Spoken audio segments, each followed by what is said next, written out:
মা পরিচয় কি রে তুই এরকম ফক্সি বেরি দেখছিস কি? হ্যাঁ কি ফক্সি বেরি দেখতেছিস? কেন তোর কি একবারে রাতটা উঠলে পড়ে যাও? তোকে দেখলে না আমার সেই মেজাজ গরম হয়ে যায়। তাহলে মেজাজের উপরে পানি ঢাল বা বরফ ঢাল, আমার তাতে কি? আরে আরে তোরা চুপ কর, তোরা দুজন কি লাগিয়েছিস? হ্যাঁ তুই চুপ থাকবি, নাহলে তোর মাথায় বরফ ভাঙবো। আরে আমার মাথায় বরফ ঢালতে হবে না, আমার মাথাটা এমনিতেও গরম আছে। কি বললি? আমার কিন্তু রাগ আরো বেড়ে যাচ্ছে। এমনিতেও গরম আছে না, এমনিতেই ঠান্ডা আছে, মাথায় বরফ ডালা লাগবে এটা। আচ্ছা ঠিক আছে ঠিক আছে, আজকে আর কোনো ঝগড়াই করব না। আচ্ছা চল এখন ফুচকা খাই। পারবো না, তুই চল। ভালো চল দেখি কি কি খাবার আছে ওগুলো খাই। চল আমিও যাব রে। কি খাবার আছে দেখ তো। আচ্ছা চল দেখি ভাই। ভাবলাম বিরিয়ানি আছে, আর এখন দেখলাম যে লাউয়ের তরকারি। চল আমরা খাবোই না। তাই বলি চল আমরা কিছু এখন আর খাবোই না, চল আবার গিয়ে আমরা ওইখানে যে বসে বসে গল্প করি গিয়ে। যা যা তুই যা, লাউয়ের তরকারি আমার ভালো লাগে, আমি এখন এটাই খাবো কারণ আমার খুব খিদে পেয়েছে।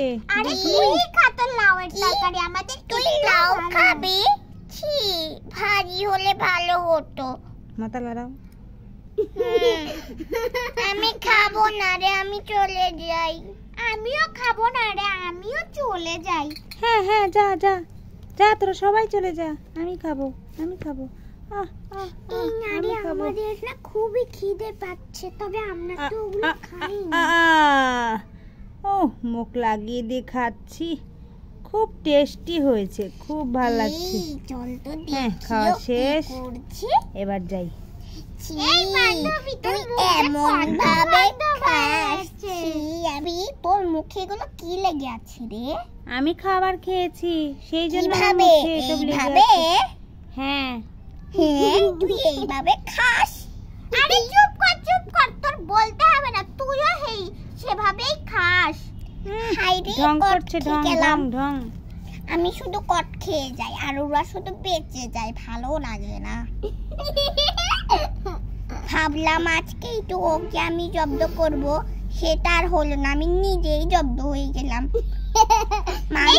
চল আমাদের পাশে বিরিয়ানি রান্না করেছে, চল সবাই মিলে খাই গিয়ে। চল এই দেখ কত সুন্দর ভাবে আমার মা বিরিয়ানি রান্না করেছে, আমার তো দেখেই ভালো লাগছে। খুব সুন্দর হয়েছে। চল এখন আমরা খাওয়া শুরু করে দিই।